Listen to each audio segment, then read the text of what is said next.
2020년 9월 22일 오전 10시에 사고 선박에 승선하면서 또 실종 사실을 보고받으면서 살아있을 것이라는 희망이 있었습니다. 그 희망 속에 수색을 하였고 간절하게 기도를 했었습니다.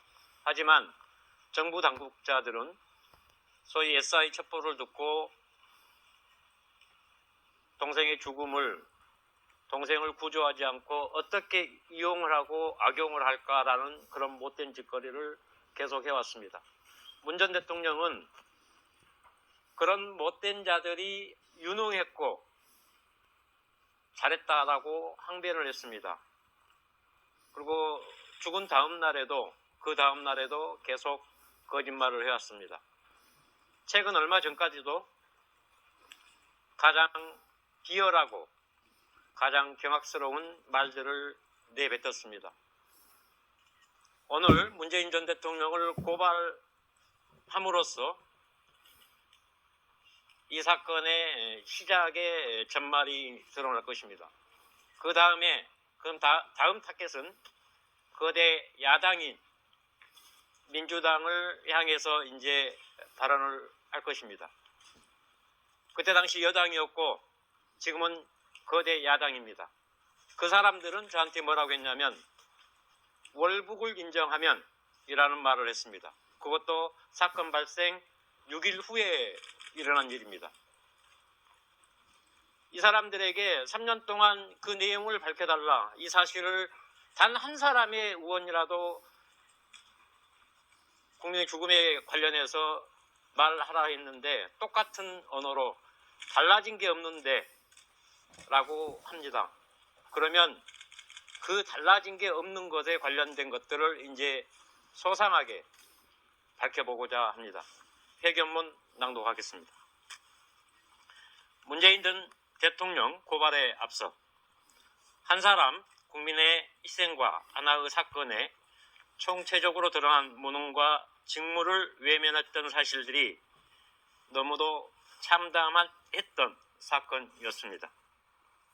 은폐와 조작의 현실에 관련자들과 최고 책임자였던 문재인 전 대통령의 고발장을 오늘 제출합니다. 해수부 공무원 비격 사건이 발생한 지 3년여 만에 국군 통수권자이자 최고 권력이었던 문재인 전 대통령이 재임 시절에 권력을 이용한 은폐와 조작의 내용들에 힘없는 국민들은 도저히 알 수 없어 부득이 헌법의 판단으로 맡깁니다. 충분한 골든타임이 있었으나 보고와 지시에 따른 과정들에 불분명했고 사후 대책에서 밝혀진 전말들은 경악을 금치 못하게 하였습니다. 시신 없는 동생의 장례식을 치렀고 수많은 질타를 온몸으로 받으며 오직 진실 규명에 피를 토하는 심정으로 다시 이 자리에 섰습니다. 통치 행위에 국민들의 구분이 있을 수 없으며 안보와 안전을 지키는데 최선을 다했어야 하는 막중한 책임에서도 누구의 대통령이었는지 의문스럽습니다. 정책의 판단으로 국정을 수행했다는 변명으로 넘어갈 사항이 아니었고 즉각적인 국민의 생명이 무참히 살해되지 못하도록 최선의 선택이 거짓의 수사와 잘못된 발표로 저와 우리 가족들은 더 힘들게 하였습니다. 해경의 수사 지켜보라 했지만 조작으로 얼룩진 거짓 수사 발표와 허위 사실과 은폐로 선택적인 내용을 공개하였고 약속한 처벌은커녕 비웃듯이 승진까지 해주었습니다. 1년의 과정에서 분석했던 정보가 국가안보, 군사기밀이라는 이유로 감춰진 내용들이 국민을 위한 것이었는지 자기들의 과오를 덮어버리는 선택이었다면 참담한 범죄가 아니겠습니까? 모두가 알 수 있도록 밝혀줘야 하는데 3년 동안 제대로 된 설명과 답변은 없었고 편하고 간단하게 온갖 변명으로 일관했습니다.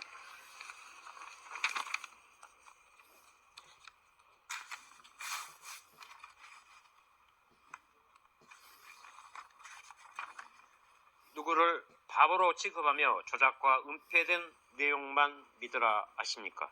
그 자체가 독재적인 망상입니다. 보고받았고 인지했다면 대통령으로서 국민의 생명과 안전을 지키는 선봉장이 되어야 하나 가증스러운 말장난으로 모면하려 했고 은폐와 조작에 지시했다는 내용 어디에 있는지 오리무중입니다. 아직도 제 귀에 생생합니다. 죽음을 온 국민에게 소상히 알려라 했던 사건 직후 첫 발표 내용에 경악했고 북한과 연락할 수단이 없다는 말에 어이가 없었습니다. 자격도 없으면서 모든 것을 누리려 합니다. 안보라인 전체에 잘못된 보고를 받았다면 질타와 추궁이 먼저 아니었습니까? 무엇을 어떻게 보고받고 어떤 지시를 하였으며 무엇 때문에 이런 작태를 만들었는지 대통령으로서 국민 앞에 설명이 먼저였어야 합니다. 재임 중에 단 한 명이라도 그런 자들의 눈 감고 귀 닫았다면 책임은 당연합니다. 누구에게는 유능한 공무원이었다 말하면서 왜 제 동생에게는 죽음도 모자라 은폐와 조작을 만들었습니까? 사람이 먼저다. 결과와 과정은 평등하다라는 말 자다가 봉창 두드리는 말입니까? 공무원까지도 갈라치기 합니까? 통치와 정책적 판단을 말장난으로 여기시면 안 됩니다. 그렇게 애타게 찾았던 대통령 기록물이 왜 밖에서 읽혀지는지 그 종이 한 장에 담겨진 참담한 내용들은 도대체 무엇이었습니까? 스스로 밝혔던 안보라인에서 올라온 보고와 지시 승인을 하셨다니 그 지시와 승인이 국민을 위해 수행했는지 보고에 문제가 없었는지 지시가 공정하고 투명했는지 승인 과정에서 어떤 경로를 통해 이루어졌는지도 밝혀야 합니다. 북한의 전통문 전후 과정에서 연락할 수 있는 수단이 분명히 존재했음에도 이를 은폐한 사유가 무엇이었는지도 이제 반드시 알아야겠습니다. 한 명의 국민 하나의 사건에서 이틀 동안에 그렇게도 많은 일들이 있었는지 무엇 때문에 그래야만 했는지 그동안 말해왔던 것처럼 당당하게 밝혀주셔야 합니다. 어찌 묻고 그냥 넘어갈 수 있겠습니까? 힘없는 국민들은 수많은 사연, 안타까운 일들로 오늘도 고통과 절망에서 오직 하나의 희망을 위해 내일을 맞이합니다. 대한민국의 되풀이되는 안전불감증과 권력의 의한 조작은 2020년 그날로 이제 끝내야 합니다. 박지원과 함께 감히 호남을 팔아 제 동생을 죽였습니다. 철저하게 조사하여 대한민국의 헌법을 바로 세워주십시오. 감사합니다. 오늘까지 문 전 대통령을 고발을 하고 박지원, 서욱 김웅희에 관련된 재판이 곧 이제 개시가 됩니다. 하지만 그 동생의 억울한 죽음, 왜 동생을 올북자로 낙인을 찍었고 또 그렇게 정부와 그때 당시 여당에서 그렇게 몰두했는지 이제 그 진실이 하나하나 드러났습니다. 검찰에서는 이 모든 사람들을 엄중하게 수사하고 관련 범죄가 입증이 된다면 엄히 처벌해 주셨으면 감사하겠습니다. 정치가 바로 서야 되고 헌법이 행동해야 됩니다. 그리고 통치권자는 그 다음에 공직자는 엄중한 잣대에서 똑같은 국민을 보호하고 국민에게 희망을 줘야 됩니다.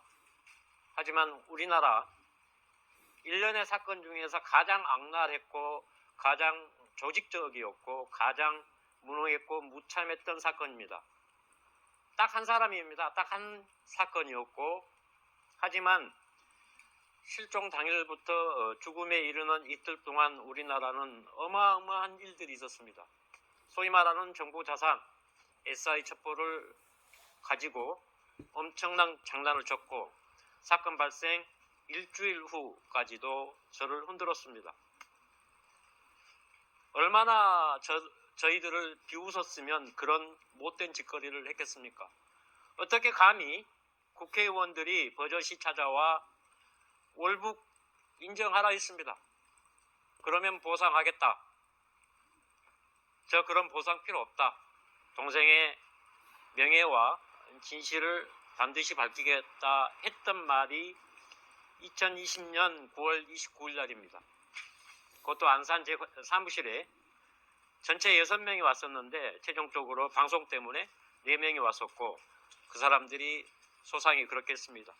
또 본인들이 얼마 전에 그런 사실은 있었다라고 실토도 했습니다. 그리고 민주당 대표, 그 다음에 민주당 법률위에 관련 발언을 했던 사람들의 윤리심판까지 요청했습니다. 하지만 민주당은 단체로 입 다물고 있습니다. 우리나라 거대 야당, 헌정사상 정치권이 이런 식으로 해도 되겠습니까? 하지만 저는 절대 물러서지 않겠습니다.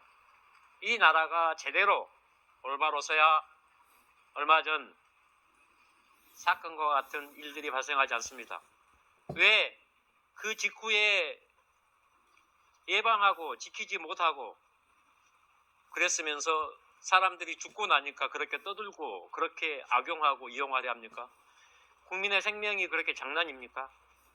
저는 검찰에서 동생의 사건을 철저하게 조사해 줬으면 감사하겠습니다. 절대 사건이 묻혀서는 안 됩니다. 진실이 밝혀져야 되고 동생의 명예, 저희 가족들의 울분이 헌법을 통해서 올바로 서기를 간절하게 부탁드립니다. 감사합니다.